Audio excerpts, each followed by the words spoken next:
ਜਾਇਦਾਦ ਹੜੱਪਣ ਦੇ ਮਾਮਲੇ ਦੇ ਵਿੱਚ, ਕੋਠੀ ਦੱਬਣ ਦੇ ਮਾਮਲੇ ਦੇ ਵਿੱਚ ਬੀਬੀ ਮਾਣੂਕੇ ਦੀਆਂ ਮੁਸ਼ਕਿਲਾਂ ਲਗਾਤਾਰ ਵੱਧਦੀਆਂ ਨਜ਼ਰ ਆਉਂਦੀਆਂ ਨੇ, ਕਿਉਂਕਿ ਜਿੱਥੇ ਉਹ ਪ੍ਰੈਸ ਕਾਨਫਰੰਸ ਕਰਕੇ ਆਪਣਾ ਸਪਸ਼ਟੀਕਰਨ ਦਿੰਦੇ ਹੋ ਨਜ਼ਰ ਆਏ ਸੀ, ਉੱਥੇ ਹੀ ਕਾਂਗਰਸ ਵੱਲੋਂ ਪਲਟਵਾਰ ਉਹਨਾਂ ਦੀ ਪ੍ਰੈਸ ਕਾਨਫਰੰਸ ਦੇ ਉੱਪਰ ਆਇਆ ਹੈ। ਕਿਉਂਕਿ ਕਾਂਗਰਸ ਵੱਲੋਂ ਵੀ ਹੁਣ ਪ੍ਰੈਸ ਕਾਨਫਰੰਸ ਕਰਕੇ ਇਸ ਮਾਮਲੇ ਦੇ ਵਿੱਚ ਨਵੇਂ ਤੱਥ ਪੇਸ਼ ਕਰ ਦਿੱਤੇ ਗਏ ਨੇ। किस तरह तत्थ पेश किए गए ने तो इस तो बाद बीबी माणूके दीयां किन्नियां मुश्किलां बदल गईयां, गलबात इस ते करांगे। गलबात करांगे श्री अकाल तख्त दे नवें थापे गए जथेदार के संबंध दे विच, क्योंकि विधि विधान नूं लैके एक बार फिर तो बादल परिवार पंथक आगुआं दे निशाने दे उपर है। आखिर किस तरह के निशाने इस नियुक्ति उपर पंथक आगुआं दे वल्लों लगाए गए ने, गलबात उस ते भी करांगे। ਤੇ ਨਾਲ ਹੀ ਨਾਲ ਗੱਲਬਾਤ ਕਰਾਂਗੇ ਐਲਓਪੀ ਲੀਡਰ ਪ੍ਰਤਾਪ ਸਿੰਘ ਬਾਜਵਾ ਦੇ ਉੱਪਰ ਲੱਗੇ ਇਲਜ਼ਾਮਾਂ ਦੀ, ਉਹਨਾਂ ਦੇ ਉੱਪਰ ਆਏ ਤਿੱਖੇ ਹਮਲੇ ਦੀ। ਕਿਸ ਵੱਲੋਂ ਹਮਲਾ ਕੀਤਾ ਗਿਆ ਇਹ ਕਹਿੰਦੇ ਹੋਏ ਕਿ ਹੁਣ ਉਹ ਬੀਜੇਪੀ ਦੇ ਲਈ ਪਾਰੀ ਖੇਡ ਰਹੇ ਨੇ। ਆਖਰ ਕਿਸ ਵੱਲੋਂ ਇਹ ਗੱਲ ਕਹੀ ਗਈ ਤੇ ਕਿਸ ਸੰਦਰਭ ਦੇ ਵਿੱਚ ਇਹ ਗੱਲ ਕਹੀ ਗਈ ਹੈ, ਗੱਲਬਾਤ ਇਸ ਤੇ ਕਰਾਂਗੇ। ਨਾਲ ਹੀ ਨਾਲ ਗੱਲਬਾਤ ਕਰਾਂਗੇ ਸੀਐਮ ਭਗਵੰਤ ਮਾਨ ਦੀ, ਜੋ ਕਿ ਗਰੀਬਾਂ ਦੇ ਲਈ, ਮਜ਼ਦੂਰਾਂ ਦੇ ਲਈ ਇੱਕ ਵਾਰ ਫਿਰ ਤੋਂ केंद्र सरकार के सामने मंग रखते हुए नज़र आ रहे हैं, तां जो गरीबों की, मजदूरों की आर्थिक सुरक्षा की जा सके। किस तरह की मंग रखी गई है, मंग केंद्र सरकार मनेगा या फिर नहीं, गलबात इस ते करांगे। सत श्री अकाल, मैं लखविंदर सिंह मान ते तुसीं देख रहे हो खबर सवेर। इन्हां सारियां खबरां दे उपर विस्तार दे नाल चर्चा करने के लिए मेरे नाल ने प्रोफैसर मनजीत अणखी जी। सब तो पहला स्वागत कर लैंदे हां। अणखी जी, स्वागत है प्रोग्राम दे विच। बहुत बहुत शुक्रिया मान साहब, सारिਆਂ ਨੂੰ सत श्री अकाल। ਅਣਖੀ ਜੀ, ਜਦੋਂ ਤੋਂ ਆਮ ਆਦਮੀ ਪਾਰਟੀ ਸੱਤਾ ਦੇ ਵਿੱਚ ਆਈ ਹੈ, ਉਹਨਾਂ ਦੇ ਮੰਤਰੀ, ਉਹਨਾਂ ਦੇ ਵਿਧਾਇਕ ਕਿਸੇ ਨਾ ਕਿਸੇ ਮੁੱਦੇ ਨੂੰ ਲੈ ਕੇ ਵਿਰੋਧੀਆਂ ਦੇ ਨਿਸ਼ਾਨੇ ਦੇ ਉੱਪਰ ਰਹੇ ਨੇ। ਮੰਤਰੀ ਕਟਾਰੂ ਚੱਕ ਦੀ ਗੱਲ ਕਰੀਏ, ਅਮਿਤ ਰਤਨ ਦੀ ਗੱਲ ਕਰੀਏ, ਦੀਪਕ ਕੰਬੋਜ ਦੀ ਗੱਲ ਕਰੀਏ, ਸ਼ਰਾਰੀ ਜੀ ਦੀ ਗੱਲ ਕਰੀਏ, ਵਿਜੇ ਸਿੰਗਲਾ ਜੀ ਦੀ ਗੱਲ ਕਰੀਏ, ਕਹੀਏ ਵੀ ਕਿ ਕੋਈ ਹਰ ਸਮੇਂ ਵਿਰੋਧੀਆਂ ਦੇ ਨਿਸ਼ਾਨੇ ਦੇ ਉੱਪਰ ਇਹਨਾਂ ਦੇ ਲੀਡਰ, ਇਹਨਾਂ ਦੇ ਮੰਤਰੀ, ਵਿਧਾਇਕ ਰਹਿੰਦੇ ਨੇ। ਮਾਮਲਾ, ਨਵਾਂ ਮਾਮਲਾ ਬੀਬੀ ਮਾਣੂਕੇ ਨੂੰ ਲੈ ਕੇ ਜੁੜਿਆ ਹੋਇਆ। कई दिनों तो मामला पब्लिक डोमेन दे विच है कि कोठी उन्हां दे वल्लों दबी गई है, लेकिन इसका स्पष्टीकरण देंदे हुए बीबी माणूके सामने आए सी, प्रैस कॉन्फ्रेंस करते ये कहते नज़र आए सी कि मैं तो कोठी दी चाबियां मालकां नूं वापस करतियां ने। लेकिन इस दे उपर पलटवार कांग्रेस के सीनियर लीडर प्रताप सिंह बाजवा ते सुखपाल सिंह खैरा की कॉन्फ्रेंस के दौरान आया, जदों कि उन्हां दे वल्लों वड्डे इल्जाम नवें तत्थां दे नाल बीबी माणूके ते लगाए गए ने। ਕਿਹੜੇ ਇਲਜ਼ਾਮ, ਕਿਹੜੇ ਤੱਥ ਤੇ ਮਾਮਲਾ ਕਿਸ ਪੱਖ ਜਾਂਦਾ ਹੋਇਆ ਨਜ਼ਰ ਆ ਰਿਹਾ, ਕਿਵੇਂ ਦੇਖ ਰਹੇ ਹੋ ਇਸ ਖਿੱਚੋਤਾਣ ਨੂੰ? ਲਖਵਿੰਦਰ ਜੀ, ਤੁਸੀਂ ਆਪਣੇ ਪ੍ਰਸ਼ਨ ਦੇ ਵਿੱਚ ਪਹਿਲਾਂ ਤਾਂ ਇਹ ਗੱਲ ਕਹੀ ਕਿ ਵਿਰੋਧੀਆਂ ਦੇ ਨਿਸ਼ਾਨੇ ਤੇ ਇਹ ਰਹਿੰਦੇ ਨੇ ਇਹਨਾਂ ਦੇ ਆਗੂ, ਚਾਹੇ ਉਹ ਅਮਿਤ ਰਤਨ ਹੋਵੇ, ਚਾਹੇ ਫੌਜਾ ਸਿੰਘ ਸਰਾਰੀ ਹੋਵੇ, ਚਾਹੇ ਵਿਜੇ ਸਿੰਗਲਾ ਹੋਵੇ, ਕੋਈ ਬੜੇ ਨਾਮ ਤੁਸੀਂ ਕਟਾਰੂ ਚੱਕ ਹੋਵੇ, ਕਿ ਇਹ ਵਿਰੋਧੀਆਂ ਦੇ ਨਿਸ਼ਾਨੇ ਤੇ ਰਹੇ ਨੇ। ਪਹਿਲਾਂ ਤਾਂ ਇਹ ਗੱਲ ਮੈਂ ਸਪਸ਼ਟ ਕਰ ਦਵਾਂ, ਇਹ ਆਪਣੇ ਕਾਰਨਾਮਿਆਂ ਕਰਕੇ ਵਿਰੋਧੀਆਂ ਦੇ ਨਿਸ਼ਾਨੇ ਤੇ ਰਹਿੰਦੇ ਨੇ। ਜੇਕਰ ਇਹ ਕਾਰਨਾਮੇ ਨਾ ਇਹੋ ਜਿਹੇ ਕਰਨ ਤਾਂ ਸ਼ਾਇਦ ਫਿਰ ਵਿਰੋਧੀਆਂ ਦੇ ਨਿਸ਼ਾਨੇ ਤੇ ਇਹ ਨਾ ਰਹਿਣ। ਪਹਿਲੀ ਤਾਂ ਗੱਲ ਇਹ ਹੈ, ਆਪਣੇ ਕਾਰਨਾਮਿਆਂ ਦੇ ਕਰਕੇ ਹੀ ਇਹ ਲੋਕ ਜਿਹੜੇ ਨੇ ਵਿਰੋਧੀਆਂ ਦੇ ਨਿਸ਼ਾਨੇ ਤੇ ਰਹਿੰਦੇ ਆ। ਤੇ ਹੁਣ ਨਵਾਂ ਜਿਹੜੇ ਇੱਕ ਹੋਰ ਵਿਧਾਇਕਾ ਜਿਹੜੇ ਨੇ ਬੀਬੀ ਸਰਬਜੀਤ ਕੌਰ ਮਾਣੂਕੇ ਇਸ ਵੇਲੇ ਸੁਖਪਾਲ ਸਿੰਘ ਖਹਿਰਾ ਦੇ ਰਡਾਰ ਤੇ ਨੇ, ਤੇ ਮੁੱਦਾ ਇੱਕ ਵਿਦੇਸ਼ੀ NRI ਪਰਿਵਾਰ ਦੀ ਕੋਠੀ ਨੂੰ ਹੜੱਪਣ ਦਾ ਹੈ। ਬੀਬੀ ਮਾਣੂਕੇ ਨੇ ਪਰਸੋਂ ਪ੍ਰੈਸ ਕਾਨਫਰੰਸ ਕਰਕੇ ਸੁਖਪਾਲ ਸਿੰਘ ਖਹਿਰਾ ਵੱਲੋਂ ਲਾਏ ਗਏ ਇਲਜ਼ਾਮਾਂ ਨੂੰ ਬਿਲਕੁਲ ਸਿਰੇ ਤੋਂ ਨਕਾਰ ਦਿੱਤਾ ਤੇ ਆਖਿਆ ਕਿ ਉਹਨਾਂ ਨੇ ਇਹ ਕੋਠੀ ਜਿਹੜੀ ਆ ਉਸ ਪਰਿਵਾਰ ਕੋ ਕਿਰਾਏ ਤੇ ਲਈ ਆ, ਉਸ ਪਰਿਵਾਰ ਕੋ ਨਹੀਂ ਕਿਸੇ ਹੋਰ ਵਿਅਕਤੀ ਕੋ ਕਿਰਾਏ ਤੇ ਲਈ ਆ। ਜਿਹੜਾ ਨਾ ਕੋਈ ਕਰਨ ਸਿੰਘ ਸੰਧੂ ਕੇ ਸਿੱਧੂ ਆ ਤਾਂ ਉਸ ਨੂੰ ਚਾਬੀਆਂ ਉਸਨੇ ਦੇ ਦਿੱਤੀਆਂ, ਤੇ ਇਸ ਨਾਲ ਕੋਠੀ ਦਾ ਨਾਲ ਉਹਨਾਂ ਦਾ ਕੋਈ ਦੂਰ ਨੇੜੇ ਦਾ ਵੀ ਵਾਸਤਾ ਜਿਹੜਾ ਨਹੀਂ ਹੈਗਾ। ਉਹਨਾਂ ਨੇ ਇਹ ਦਾਅਵੇ ਬੜੇ ਜ਼ੋਰ ਸ਼ੋਰ ਨਾਲ ਕੀਤੇ ਕਿ ਵੇਖੋ ਜੀ, ਜਿਹੜੇ ਅਸਲ ਮਾਲਕ ਸੀ ਆਪਾਂ ਉਹਨਾਂ ਨੂੰ ਚਾਬੀ ਦੇ ਦਿੱਤੀ ਆ, ਪੁਲਿਸ ਨੂੰ ਚਾਬੀ ਦੇ ਦਿੱਤੀ ਹੈ, ਪੁਲਿਸ ਜਾਣੇ ਜਾਂ ਉਹ ਪਰਿਵਾਰ ਜਾਣਨ, ਮੇਰਾ ਕੋਠੀ ਤੇ ਕੋਈ ਕਬਜ਼ਾ ਨਹੀਂ ਹੈਗਾ। ਤੇ ਬੀਬੀ ਮਾਣੂਕੇ ਵੱਲੋਂ ਪ੍ਰੈਸ ਕਾਨਫਰੰਸ ਦੇ ਕੀਤਿਆਂ ਨੂੰ ਅਜੇ 24 ਘੰਟੇ ਵੀ ਨਹੀਂ ਸਨ ਬੀਤੇ ਕਿ ਸੁਖਪਾਲ ਸਿੰਘ ਖਹਿਰਾ ਨੇ ਉਸ NRI ਪਰਿਵਾਰ ਨੂੰ ਨਾਲ ਲੈ ਕੇ ਵਿਦ ਨਾਲ ਹੀ ਪ੍ਰਤਾਪ ਸਿੰਘ ਬਾਜਵਾ ਬੀਬੀ ਮਾਣੂਕੇ ਦੇ ਦਾਅਵਿਆਂ ਦੀ ਫੂਕ ਜਿਹੜੀ ਹੈ ਇੱਕਦਮ ਕੱਢ ਕੇ ਜਿਹੜੀ ਉਹ ਰੱਖ ਦਿੱਤੀ। ਕਿਉਂਕਿ NRI ਪਰਿਵਾਰ ਜਿਸ ਤਰੀਕੇ ਨਾਲ ਹੁਣ ਦੁਬਾਰਾ ਸਾਹਮਣੇ ਆਇਆ, ਉਹਨਾਂ ਨੇ ਜਿਹੜੇ ਹੁਣ ਤੱਥ ਜਾਂ ਖੁਲਾਸੇ ਕੀਤੇ ਨੇ ਉਹ ਬੜੇ ਹੈਰਾਨੀਜਨਕ ਨੇ, ਤੇ ਜਿਹੜੇ ਬੀਬੀ ਮਾਣੂਕੇ ਦੇ ਸਾਰੇ ਦਾਅਵਿਆਂ ਨੂੰ ਖੋਖਲੇ ਸਿੱਧ ਕਰਦੇ ਆ। ਜਿਸ ਤਰੀਕੇ ਨਾਲ ਉਹ ਕੁਲਦੀਪ ਕੌਰ, ਬੀਬੀ ਅਮਰਜੀਤ ਕੌਰ ਜਿਹੜੀ NRI ਪਰਿਵਾਰ ਨੌ ਸੱਸ ਨੇ, ਉਹ ਆਉਂਦੀਆਂ ਨੇ, ਉਹ ਆਣ ਕੇ ਸਾਫ਼ ਤੌਰ ਤੇ ਇਲਜ਼ਾਮ ਲਾਉਂਦੇ ਕਿ ਅਜੇ ਤੱਕ ਵੀ ਕਬਜ਼ਾ ਜਿਹੜਾ ਉਹ ਸਾਨੂੰ ਨਹੀਂ ਦਿੱਤਾ ਗਿਆ। ਤੇ ਦੂਜੇ ਪਾਸੇ ਜਿਹੜੀਆਂ ਫਰਦ ਉਹਨਾਂ ਦੇ ਨਾਮ ਤੇ ਨੇ ਬਿਲਕੁਲ ਜਾਲੀ ਨੇ। 8 ਜੂਨ ਤੋਂ ਪਹਿਲਾਂ ਜਿਸ ਤਰੀਕੇ ਨਾਲ ਪਰਿਵਾਰ ਨੇ ਦਾਅਵਾ ਕੀਤਾ ਕਿ ਸਾਰਾ ਕੁਝ ਉਹਨਾਂ ਦੇ ਨਾਮ ਤੇ ਸੀ, ਪਰ ਬਾਅਦ ਦੇ ਵਿੱਚ ਹੁੰਦਾ ਕੀ ਆ ਕਿ ਇੱਕ ਬੀਬੀ ਅਮਰਜੀਤ ਕੌਰ, ਫਰਜ਼ੀ ਬੀਬੀ ਅਮਰਜੀਤ ਕੌਰ ਖੜੀ ਕਰ ਲਈ ਜਾਂਦੀ ਆ,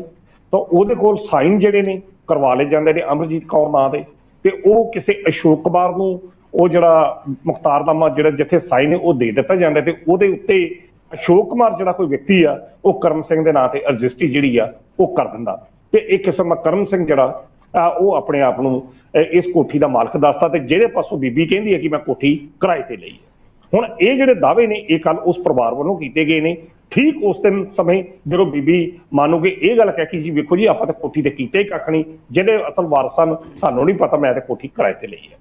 ਪਰ ਹੁਣ ਜਿਸ ਤਰੀਕੇ ਨਾਲ ਸੁਖਪਾਲ ਸਿੰਘ ਖਹਿਰਾ ਨੇ ਬੀਬੀ ਦੇ ਦਾਅਵੇ ਦੀਆਂ ਬਖੀਏ ਦੇੜੇ ਨੇ, ਉਸ ਤਰੀਕੇ ਨਾਲ ਉਹਨਾਂ ਨੇ ਲੈਂਡ ਮਾਫੀਏ ਦਾ,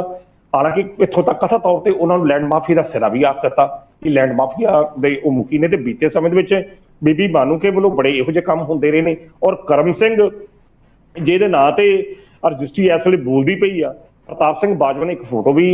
ਜਿਹੜੀ ਉਹ ਪੇਸ਼ ਕਰ ਦਿੱਤੀ ਆ ਬੀਬੀ ਮਾਨੂਕੇ ਨਾਂ ਤੇ, ਇਹ ਵੀ ਕਹਿੰਦੇ ਕਿ ਉਹ ਆਮ ਆਦਮੀ ਪਾਰਟੀ ਦਾ ਖਾਸ ਵਲੰਟੀਅਰ ਆ ਤੇ ਬੜਾ ਬੀਬੀ ਸਰਬਜੀਤ ਕੌਰ ਮਾਨੂਕੇ ਦਾ ਬੜਾ ਨਜ਼ਦੀਕੀ ਹੈਗਾ। ਹੁਣ ਜਿਸ ਤਰੀਕੇ ਨਾਲ ਕੱਲ ਦਾਅਵਿਆਂ ਦੀ ਪੋਲ ਖੁੱਲੀ ਗਈ ਆ, ਉਹਦੇ ਨਾਲ ਬੀਬੀ ਮਾਨੂਕੇ ਫਿਰ ਇੱਕ ਵਾਰ ਸਵਾਲਾਂ ਦੇ ਘੇਰੇ ਦੇ ਵਿੱਚ ਹੈ, ਤੇ ਇਹ ਸਵਾਲਾਂ ਦੇ ਘੇਰਿਆਂ ਦੇ ਵਿੱਚ ਉਹਨਾਂ ਚਿਰ ਤੱਕ ਤੱਥ ਬਿਲਕੁਲ ਸਾਫ਼ ਨਹੀਂ ਹੋਣਗੇ ਜਿੰਨਾ ਚਿਰ ਤੱਕ ਇਹਨਾਂ ਪਰਿਵਾਰ ਨੂੰ ਪੂਰਨ ਤੌਰ ਤੇ ਇਨਸਾਫ ਜਿਹੜਾ ਨਹੀਂ ਮਿਲਦਾ। ਤੇ ਇਸੇ ਹੀ ਕਾਰਨ ਆ ਹੁਣ ਸੱਚਾ ਕੌਣ ਆ ਝੂਠਾ ਕੌਣ ਆ, ਜੇਕਰ ਹੁਣ ਸੀਬੀਆਈ ਜਾਂਚ ਦੀ ਮੰਗ ਜਿਹੜੀ ਆ ਸੁਖਪਾਲ ਸਿੰਘ ਖਹਿਰਾ ਉਹਨਾਂ ਨੇ ਕੀਤੀ ਕਿ ਇਸ ਸਾਰੇ ਮਸਲੇ ਦੀ ਸੀਬੀਆਈ ਦੀ ਜਾਂਚ ਜਿਹੜੀ ਹੋਣੀ ਚਾਹੀਦੀ ਹੈ, ਤਾਂ ਕੁਦਰਤੀ ਤੌਰ ਤੇ ਜੇਕਰ ਉਹ ਪਰਿਵਾਰ ਅਜੇ ਤੱਕ ਉਸੇ ਤਰੀਕੇ ਨਾਲ ਹਵਾ 'ਚ ਤੁਰਿਆ ਫਿਰਦਾ ਪਿਆ, ਅਸਲ ਮਾਲਕ ਹੁੰਦਿਆਂ ਹੋਇਆਂ ਵੀ ਉਹਨਾਂ ਨੂੰ ਦਰ-ਦਰ ਤੇ ਭਟਕਣਾ ਪੈ ਰਿਹਾ ਜਿਸ ਤਰੀਕੇ ਨਾਲ ਗੱਲ ਉਹਨਾਂ ਨੇ ਕੀਤੀ, ਤੇ ਕੁਦਰਤੀ ਤੌਰ ਤੇ ਮਾਨ ਸਾਹਿਬ ਇਹਦੀ ਸੀਬੀਆਈ ਦੀ ਜਾਂਚ ਜਿਹੜੀ ਆ ਹੋ ਜਾਣੀ ਚਾਹੀਦੀ ਆ। ਪਰ ਹੁਣ ਜਿਸ ਤਰੀਕੇ ਨਾਲ ਬੀਬੀ ਸਰਬਜੀਤ ਕੌਰ ਮਾਨੂਕੇ ਦੁਬਾਰਾ ਘਿਰ ਗਏ ਨੇ, ਔਰ ਸ਼ਾਇਦ ਇਹ ਪਹਿਲੀ ਵਾਰੀ ਨਹੀਂ ਘਿਰੇ, ਇਹ ਦੂਜੀ ਤੀਜੀ ਵਾਰ ਘਿਰੇ ਨੇ। ਇੱਕ ਵਾਰੀ ਪਹਿਲਾਂ ਵੀ ਇੱਕ ਮੁੱਦਾ ਇਹੋ ਜਿਹਾ ਸਾਹਮਣੇ ਆਇਆ ਸੀ ਜਦੋਂ ਮਾਈਨਿੰਗ ਦੇ ਮੁੱਦੇ 'ਚ ਬੀਬੀ ਮਾਨੂਕੇ ਦਾ ਨਾਂ ਜਿਹੜਾ ਉੱਭਰਿਆ ਸੀ। ਤੇ ਲਖਵਿੰਦਰ ਜੀ ਆਪਾਂ ਇਹ ਵੀ ਗੱਲ ਇੱਕ ਵੇਖ ਲਈਏ,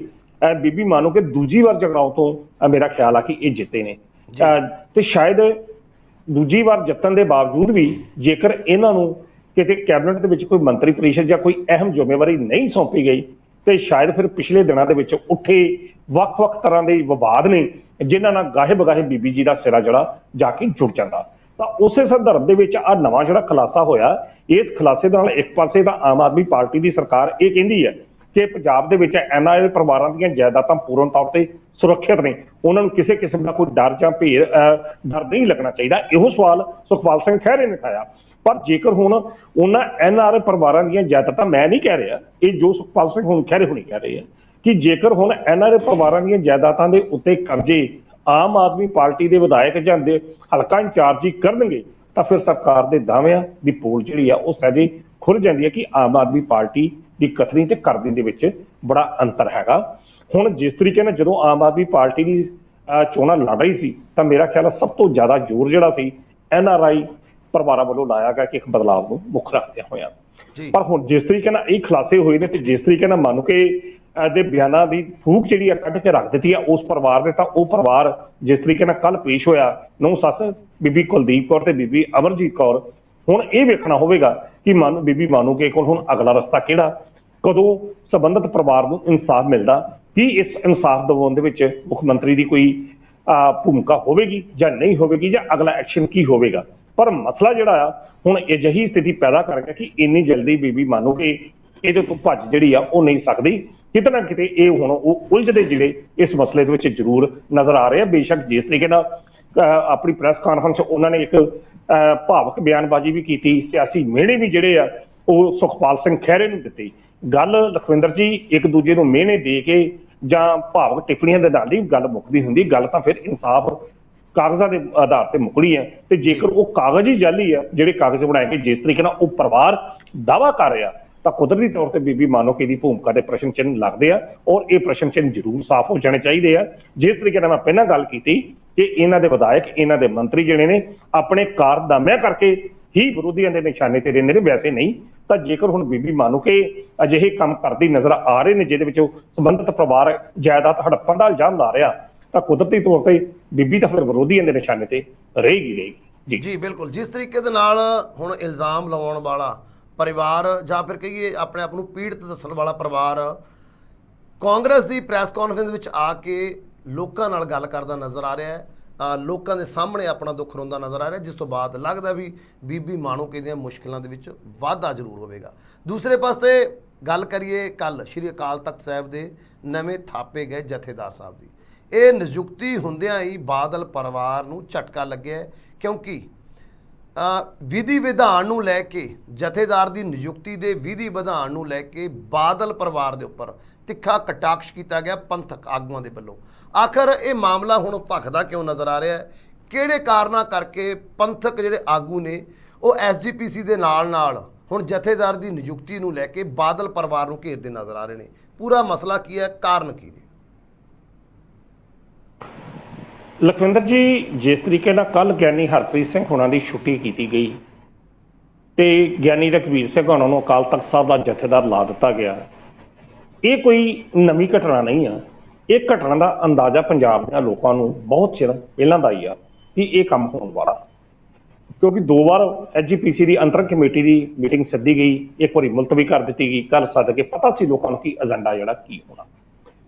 ਤੇ ਬਾਕੀ ਅਕਾਲ ਤਖਤ ਸਾਹਿਬ ਦੇ ਇਤਿਹਾਸ ਦੇ ਵਿੱਚ ਲਖਵਿੰਦਰ ਜੀ ਇਹ ਕੋਈ ਨਵੀਂ ਗੱਲ ਨਹੀਂ ਹੋਈ। ਬੜੇ ਲੋਕ ਕਹਿੰਦੇ ਨੇ, ਭਾਈ ਰਣਜੀਤ ਸਿੰਘ ਹੁਣੀ ਕਹਿੰਦੇ ਹੁੰਦੇ ਕਿ ਜਦੋਂ ਅਕਾਲ ਤਖਤ ਸਾਹਿਬ ਦੇ ਜਥੇਦਾਰ ਨੂੰ ਲਿਆਉਂਦੇ ਨਾ ਇਹ ਬਾਦਲ ਪਰਿਵਾਰ, ਤੇ ਹਾਥੀ ਤੇ ਚਾੜ ਕੇ ਲਿਆਉਂਦਾ ਤੇ ਜਦੋਂ ਬਾਹਰ ਕੱਢਦੇ ਨੇ ਖੋਤੇ ਤੇ ਬਾਹਰ ਕੇ ਬਾਹਰ ਕੱਢਦੇ ਆ। ਇਹ ਰਿਕਾਰਡਡ ਸਟੇਟਮੈਂਟਾਂ ਨੇ ਭਾਈ ਰਣਜੀਤ ਸਿੰਘ ਦੀਆਂ। ਤੇ ਖਾਸ ਤੌਰ ਤੇ 1997 ਤੋਂ ਬਾਅਦ ਜਿਸ ਤਰੀਕੇ ਨਾਲ ਅਕਾਲ ਤਖਤ ਸਾਹਿਬ ਦੇ ਜਥੇਦਾਰ ਦੀਆਂ ਨਿਯੁਕਤੀਆਂ ਦੇ ਉੱਤੇ ਸ਼੍ਰੋਮਣੀ ਅਕਾਲੀ ਦਲ ਬਾਦਲ ਦਾ ਪ੍ਰਭਾਵ ਪਿਆ ਤੇ ਜਿਸ ਤਰੀਕੇ ਨਾਲ ਅਕਾਲ ਤਖਤ ਦੀ ਜਥੇਦਾਰ ਦੀ ਪਦਵੀ ਨੂੰ ਸ਼੍ਰੋਮਣੀ ਅਕਾਲੀ ਦਲ ਬਾਦਲ ਦੇ ਕਾਰਕੁਨਾਂ ਵੱਲੋਂ ਵਰਤਿਆ ਗਿਆ, ਪ੍ਰਧਾਨਾਂ ਵੱਲੋਂ ਵਰਤਿਆ ਗਿਆ, ਉਹਦਾ ਇਤਿਹਾਸ ਸਾਰਿਆਂ ਦੇ ਸਾਹਮਣੇ ਹੈ। ਚਾਹੇ ਉਹ ਭਾਈ ਰਣਜੀਤ ਸਿੰਘ ਹੋਵੇ, ਚਾਹੇ ਪ੍ਰੋਫੈਸਰ ਮਨਜੀਤ ਸਿੰਘ ਹੋਵੇ, ਚਾਹੇ ਗਿਆਨੀ ਪੂਰਨ ਸਿੰਘ ਹੋਣੀ ਹੋਣ, ਚਾਹੇ ਗਿਆਨੀ ਜੋਗਿੰਦਰ ਸਿੰਘ ਵਦੰਤੀ ਹੋਵੇ, ਚਾਹੇ ਗੁਰਬਚਨ ਸਿੰਘ ਹੋਣੀ ਹੋਣ, ਤੇ ਚਾਹੇ ਹੁਣ ਗਿਆਨੀ ਹਰਪ੍ਰੀਤ ਸਿੰਘ ਹੋਣ, ਸਾਰੇ ਵਿਅਕਤੀਆਂ ਨੂੰ ਸਮੇਂ-ਸਮੇਂ ਤੇ ਲਿਆਉਂਦੇ ਬੜੇ ਸ਼ਾਨਦਾਰ ਰਹੇ ਆ, ਪਰ ਜਦੋਂ ਇਹਨਾਂ ਨੂੰ ਬਾਹਰ ਭੇਜਦੇ ਰਹੇ ਆ, ਬੜਾ ਇਹਨਾਂ ਦਾ ਬੁਰਾ ਹਾਲ ਕਰਕੇ ਬਾਹਰ ਕੱਢਿਆ ਜਾਂਦਾ ਰਿਹਾ। ਇਹ ਪਿਛਲੇ ਦੌਰ ਦਾ ਇਤਿਹਾਸ ਜਿਹੜਾ ਦੱਸਦਾ। ਹਰ ਵਿਅਕਤੀ, ਹਰ ਜਥੇਦਾਰ ਵਾਦ ਵਿਵਾਦਾਂ ਦੇ ਵਿੱਚ ਰਹਿ ਕੇ ਹੀ ਇਸ ਨਿਯੁਕਤੀ ਤੋਂ ਮੁਕਤ ਹੋਇਆ, ਚਾਹੇ ਉਹ ਗਿਆਨੀ ਗੁਰਬਚਨ ਸਿੰਘ ਸੀ, ਚਾਹੇ ਗਿਆਨੀ ਪੂਰਨ ਸਿੰਘ ਸੀ, ਚਾਹੇ ਭਾਈ ਰਣਜੀਤ ਸਿੰਘ ਸੀ, ਬੜੇ ਜਥੇਦਾਰ। ਤੇ ਕੇਵਲ ਤਾਂ ਕੇਵਲ ਇਹ ਜਥੇਦਾਰਾਂ ਨੂੰ ਇਹਨਾਂ ਦੀ ਨਿਯੁਕਤੀ ਬੇਸ਼ੱਕ ਇਹਨਾਂ ਟਾਈਮ ਬਾਉਂਡ ਨਹੀਂ ਕੋਈ ਹੁੰਦੀ, ਪਰ ਇਹ ਨਿਯੁਕਤੀ ਸਿਰਫ ਉਹਨਾਂ ਚਿਰ ਤੱਕ ਇਹਨਾਂ ਦੀ ਨਿਯੁਕਤੀ ਹੁੰਦੀ ਆ ਜਿੰਨਾ ਚਿਰ ਤੱਕ ਬਾਦਲ ਪਰਿਵਾਰ ਦੀ ਨਜ਼ਰ ਜਿਹੜੀ ਆ ਇਹਨਾਂ ਦੇ ਉੱਤੇ ਮਿਹਰਬਾਨੀ ਰਹਿੰਦੀ ਹੈ। ਮਿਹਰਬਾਨੀ ਦ੍ਰਿਸ਼ਟੀ ਬੜੀ ਹੈਰਾਨਗੀ ਦੀ ਗੱਲ ਆ ਕਿ ਇੱਕ ਪਾਸੇ ਤਾਂ ਅਕਾਲ ਤਖਤ ਦੇ ਜਥੇਦਾਰ ਸਾਹਿਬ ਦੀ ਪਦਵੀ ਕਿ ਨਹੀਂ, ਬਹੁਤ ਉੱਚੀ ਪਦਵੀ ਆ ਉਹਨਾਂ ਦਾ, ਅਕਾਲ ਦੇ ਤਖਤ ਦੇ ਉੱਤੇ ਉਹ ਬਿਰਾਜਮਾਨ ਨੇ, ਉਹਨਾਂ ਦਾ ਹੁਕਮ ਕੌਮ ਵਾਸਤੇ ਪੂਰਨ ਤੌਰ ਤੇ ਕੌਮ ਜਿਹੜੀ ਆ ਪਾਬੰਦ ਹੈ ਮੰਨਣ ਨੂੰ ਉਹਨਾਂ ਦੇ ਹੁਕਮ ਨੂੰ, ਕਿਉਂਕਿ ਉਹਨਾਂ ਦਾ ਹੁਕਮ ਜਿਹੜਾ ਉੱਥੋਂ ਸੰਦੇਸ਼ ਜਾਰੀ ਕਰੇਗਾ ਉਹ ਗੁਰੂ ਮਹਾਰਾਜ ਅਕਾਲ ਤਖਤ ਤੋਂ ਜਾਰੀ ਹੋਇਆ, ਤੇ ਇਸ ਕਰਕੇ ਹਰ ਸਿੱਖ ਅਕਾਲ ਤਖਤ ਦੇ ਹੁਕਮ ਨੂੰ ਮੰਨਣ ਲਈ ਪਾਬੰਦ ਆ। ਪਰ ਦੂਜੇ ਪਾਸੇ ਜਦੋਂ ਅਕਾਲ ਤਖਤ ਸਾਹਿਬ ਦੇ ਜਥੇਦਾਰ ਦੀ ਨਿਯੁਕਤੀ ਨੂੰ ਵੇਖਦੇ ਆ, ਉਸ ਦੀ ਕੋਈ ਸੀਮਾ ਨਹੀਂ ਕਿ ਉਹ ਕਿਹਦੇ ਉੱਤੇ ਟਿਕੀ ਆ, ਬਾਦਲ ਪਰਿਵਾਰ ਦੀ ਮਿਹਰ ਦੀ ਦ੍ਰਿਸ਼ਟੀ ਤੇ ਟਿਕੀ ਆ ਕਿ ਉਸ ਦੀ ਮਿਆਦ ਉਹਨਾਂ ਚਿਰ ਤੱਕ ਆ ਜਿੰਨਾ ਚਿਰ ਤੱਕ ਸ਼੍ਰੋਮਣੀ ਅਕਾਲੀ ਦਲ ਦੇ ਪ੍ਰਧਾਨ ਦੀ ਨਜ਼ਰ ਉਹਦੇ ਉੱਤੇ ਮਿਹਰ ਦੀ ਦ੍ਰਿਸ਼ਟੀ ਬਣੀ ਰਹਿੰਦੀ, ਉਹਨਾਂ ਚਿਰ ਤੱਕ ਉਹਦੀ ਸੁਰੱਖਿਆ, ਕੁਰਸੀ ਸੁਰੱਖਿਅਤ ਆ ਅਕਾਲ ਤਖਤ ਦੇ ਜਥੇਦਾਰ ਦੀ। ਤੇ ਜਦੋਂ ਉਹ ਦ੍ਰਿਸ਼ਟੀ ਜਿਹੜੀ ਆ ਕੈਰੀ ਹੋ ਗਈ ਜਥੇਦਾਰ ਸਾਹਿਬ ਦੀ ਨਿਯੁਕਤੀ ਉਸੇ ਵੇਲੇ ਖਤਮ। ਹੁਣ ਇਸ ਤੋਂ ਵੱਡੀ ਤਰਾਸਦੀ ਹੋਰ ਕੀ ਹੋ ਸਕਦੀ ਹੈ ਕਿ ਇੱਕ ਪਾਸੇ ਜਥੇਦਾਰ ਕੌਮ ਨੂੰ ਰਾਹ ਵਿਖਾ ਰਹੇ ਹੋਣ ਤੇ ਦੂਜੇ ਪਾਸੇ ਉਸ ਦੀ ਕੁਰਸੀ ਦੀ ਮਿਆਦ ਸਿਰਫ ਤੇ ਸਿਰਫ ਉਹਨਾਂ ਚਿਰ ਤੱਕ ਹੋਵੇ ਜਿੰਨਾ ਚਿਰ ਤੱਕ ਸੁਖਬੀਰ ਸਿੰਘ ਬਾਦਲ ਦੀ ਨਜ਼ਰ ਜਿਹੜੀ ਉੱਤੇ ਮਿਹਰ ਦੀ ਦ੍ਰਿਸ਼ਟੀ ਬਣੀ ਹੈ। ਕਮਾਲ ਹੈ। ਤਾਂ ਉਹੀ ਕੁਝ ਹੁਣ ਹੋਇਆ। ਗਿਆਨੀ ਹਰਪ੍ਰੀਤ ਸਿੰਘ ਉਹਨਾਂ ਨੇ ਬੀਤੇ ਦੌਰ ਦੇ ਵਿੱਚ ਅਕਾਲੀ ਦਲ ਨੂੰ ਲੈ ਕੇ ਕੁਝ ਤਲਖ ਟਿੱਪਣੀਆਂ ਜਿਹੜੀਆਂ ਉਹ ਕੀਤੀਆਂ। ਜਦੋਂ ਤਲਖ ਟਿੱਪਣੀਆਂ ਕੀਤੀਆਂ ਤਾਂ ਉਦੋਂ ਤੋਂ ਹੀ ਉਹ ਅਕਾਲੀ ਦਲ ਦੇ ਰਡਾਰ ਤੇ ਜਿਹੜੇ ਉਹ ਆ ਗਏ। ਬਾਨਾ ਤਾਂ ਬੇਸ਼ੱਕ ਪ੍ਰਨੀਤੀ ਚੋਪੜਾ ਔਰ ਰਾਘਵ ਚੱਡਾ ਦੀ ਮੰਗਣੀ ਦੇ ਵਿੱਚ ਜਾਣ ਦਾ ਲੱਭਿਆ ਗਿਆ, ਜਾਂ ਹੋਰ ਖਾਸ ਤੌਰ ਤੇ ਅੰਮ੍ਰਿਤਪਾਲ ਦੇ ਮੁੱਦੇ ਤੇ ਵੀ ਜਿਸ ਤਰੀਕੇ ਨਾਲ ਗਿਆਨੀ ਹਰਪ੍ਰੀਤ ਸਿੰਘ ਉਹਨਾਂ ਨੇ ਆਪਣੀ ਭੂਮਿਕਾ ਨਿਭਾਈ, ਉਸ ਵਕਤ ਲੱਗਦਾ ਸੀ ਕਿ ਉਹਨਾਂ ਦੀ ਭੂਮਿਕਾ ਜਿਹੜੀ ਹੈ ਕੁਝ ਹੋਰ ਤਰੀਕੇ ਦੀ ਹੈ। ਪਰ ਹੁਣ ਸਮਾਂ ਪਾ ਕੇ ਅਗਰ ਉਸ ਦਾ ਵਿਸ਼ਲੇਸ਼ਣ ਕਰੋ ਤਾਂ ਜਥੇਦਾਰ ਸਾਹਿਬ ਨੇ ਪੰਥ ਦੇ ਵਿੱਚ ਭਰਾ ਮਾਰੂ ਜੰਗ ਨੂੰ ਬਚਾਉਣ ਵਾਸਤੇ ਜਿਹੜਾ ਹੀ ਇੱਕ ਨੀਤੀ ਜਿਹੜੀ ਅਪਣਾਈ, ਤਾਂ ਸ਼ਾਇਦ ਉਹ ਜਿਹੜੀ ਨੀਤੀ ਅਕਾਲੀ ਦਲ ਨੂੰ ਪਸੰਦ ਨਹੀਂ ਆਈ। ਤਾਂ ਫਿਰ ਮੁੱਦਾ ਤਾਂ ਇਹ ਬੜੇ ਚਿਰ ਦਾ ਭਖਦਾ ਪਿਆ ਸੀ। ਤਾਂ ਅਖੀਰ ਰਾਘਵ ਚੱਡੇ ਨੂੰ ਬਹਾਨੇ ਨੂੰ ਬਣਾ ਕੇ ਪਹਿਲਾਂ ਵਿਰਸਾ ਸਿੰਘ ਬਲਟੋਆ ਬੋਲਦਾ, ਫਿਰ ਕੁਝ ਬੋਲਣ ਦਾ ਤੇ ਜਥੇਦਾਰ ਸਾਹਿਬ ਦੀ ਪਤਾ ਲੱਗ ਗਿਆ ਸੀ ਕਿ ਹੁਣ ਮਿਆਦ ਜਿਹੜੀ ਆ ਇਹਨਾਂ ਦੀ ਅਹੁਦੇ ਦੀ ਮਿਆਦ ਜਿਹੜੀ ਮੁੱਕਣ ਵਾਲੀ ਹੈ। ਤਾਂ ਖੈਰ ਕੱਲ ਉਹਨਾਂ ਨੂੰ ਸ਼੍ਰੋਮਣੀ ਗੁਰਦੁਆਰਾ ਪ੍ਰਬੰਧਕ ਕਮੇਟੀ ਨੇ ਅਤਰੰਗ ਕਮੇਟੀ ਦੀ ਮੀਟਿੰਗ ਸੱਦ ਕੇ ਉਹਨਾਂ ਦੀਆਂ ਸੇਵਾਵਾਂ ਜਿਹੜੀਆਂ ਨਿਭਾਈਆਂ ਨੇ ਅਕਾਲ ਤਖਤ ਸਾਹਿਬ ਦੇ ਪ੍ਰਤੀ ਉਹਨਾਂ ਦੀ ਸ਼ਲਾਘਾ ਵੀ ਕੀਤੀ ਤੇ ਨਾਲ ਹੀ ਉਹਨਾਂ ਨੇ ਕਿਹਾ ਕਿ ਉਹਨਾਂ ਨੂੰ ਹੁਣ ਮੁਕਤ ਕੀਤਾ ਜਾਂਦਾ। ਅਕਾਲ ਤਖਤ ਸਾਹਿਬ ਦੇ ਜਥੇਦਾਰੀ ਕਾਰਜਕਾਰੀ ਜਥੇਦਾਰ ਤੋਂ, ਹਾਲਾਂਕਿ ਤਖਤ ਸ੍ਰੀ ਦਮਦਮਾ ਸਾਹਿਬ ਦੇ ਉਹ ਜਥੇਦਾਰ ਬਣੇ ਰਹਿਣਗੇ, ਤਾਂ ਉਹਨਾਂ ਦੀ ਜਗ੍ਹਾ ਗਿਆਨੀ ਰਘਵੀਰ ਸਿੰਘ ਹੋਣਾ ਨੂੰ ਨਿਯੁਕਤ ਕਰ ਦਿੱਤਾ ਗਿਆ। ਤੇ ਗਿਆਨੀ ਰਘਵੀਰ ਸਿੰਘ ਹੋਣਾ ਦੀ ਨਿਯੁਕਤੀ ਅਜੇ ਹੋਈ ਆ ਤਾਂ ਕੁਦਰਤੀ ਤੌਰ ਤੇ ਫਿਰ ਵਿਰੋਧੀਆਂ ਨੇ ਫਿਰ ਸੁਖਬੀਰ ਸਿੰਘ ਬਾਦਲ ਨੂੰ ਟਾਰਗੇਟ ਕਰਨਾ ਸ਼ੁਰੂ ਕੀਤਾ। ਔਰ ਇੱਕ ਫੋਟੋ ਬੜੀ ਵਾਇਰਲ ਹੋ ਰਹੀ ਆ ਜਿਹਦੇ ਵਿੱਚ ਉਹ ਹੱਥ ਜੋੜ ਕੇ ਜਿਹੜੇ ਨੇ ਸੁਖਬੀਰ ਸਿੰਘ ਬਾਦਲ ਦੇ ਸਾਹਮਣੇ ਬੈਠੇ ਨੇ ਆਪਣੇ ਨਵੇਂ ਅਕਾਲ ਤਖਤ ਸਾਹਿਬ ਦੇ ਜਥੇਦਾਰ, ਤੇ ਉਹਨਾਂ ਦੀ ਬਾਡੀ ਲੈਂਗੁਏਜ ਜਿਹੜੀ ਆ ਉਹ ਸਭ ਕੁਝ ਬਿਆਨ ਕਰ ਰਹੀ ਆ। ਤਾਂ ਇਹਨਾਂ ਚੀਜ਼ਾਂ ਨੂੰ ਲੈ ਕੇ ਅਕਾਲ ਤਖਤ ਸਾਹਿਬ ਦੇ ਜਿਹੜੇ ਬਤਵਾਜੀ ਜਥੇਦਾਰ ਨੇ ਭਾਈ ਧਿਆਨ ਸਿੰਘ ਮੰਡ, ਉਹਨਾਂ ਨੇ ਵੀ ਆਪਣਾ ਬਿਆਨ ਜਿਹੜਾ ਦੱਸਿਆ। ਭਾਈ ਦਾਦੂਵਾਲ ਨੇ ਵੀ ਬਲਜੀਤ ਸਿੰਘ ਦਾਦੂਵਾਲ ਉਹਨਾਂ ਨੇ ਵੀ ਇਹਦੇ ਸੰਬੰਧੀ ਬਿਆਨ ਦਿੱਤਾ। ਔਰ ਇਸ ਤੋਂ ਇਲਾਵਾ ਹੋਰ ਜਿਹੜੇ ਵੱਖ-ਵੱਖ ਪਰਮਿੰਦਰ ਸਿੰਘ ਢੀਂਡਸਾ ਨੇ ਵੀ ਇਸ ਸੰਬੰਧੀ ਆਪਣਾ ਵਰਸ਼ਨ ਦਿੱਤਾ ਕਿ ਅਕਾਲ ਤਖਤ ਦੇ ਜਥੇਦਾਰ ਦੀ ਨਿਯੁਕਤੀ ਸਿਰਫ ਰੱਦ ਹਰਪ੍ਰੀਤ ਸਿੰਘ ਹੋਣਾ ਨੂੰ ਇਸੇ ਕਰਕੇ ਬਾਹਰ ਦਾ ਰਸਤਾ ਵਿਖਾਇਆ ਗਿਆ ਕਿ ਉਹਨਾਂ ਨੇ ਅਕਾਲੀ ਦਲ ਦੀਆਂ ਨੀਤੀਆਂ ਦਾ ਜਿਹੜਾ ਵਿਰੋਧ ਕੀਤਾ।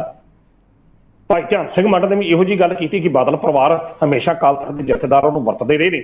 ਤੇ ਜਿਹੜਾ ਨਹੀਂ ਆਉਂਦਾ ਤਾਂ ਉਹਨਾਂ ਨੂੰ ਬਾਹਰ ਝਟਕ ਦਿੰਦੇ ਕਹਿੰਦੇ ਉਹ ਕੀ। ਪਰ ਦੂਜੇ ਪਾਸੇ ਧਿਆਨ ਸਿੰਘ ਮੰਡ ਉਹਨਾਂ ਨੇ ਇੰਨੀ ਗੱਲ ਕਹੀ ਆ ਕਿ ਉਹ ਆਪਣੀ ਜਿਹੜੀ ਜ਼ਿੰਮੇਵਾਰੀ ਹੈ ਮਤਵਾਜੀ ਜਥੇਦਾਰ ਦੀ ਬਿਲਕੁਲ ਨਿਭਾਉਂਦੇ ਰਹਿਣਗੇ।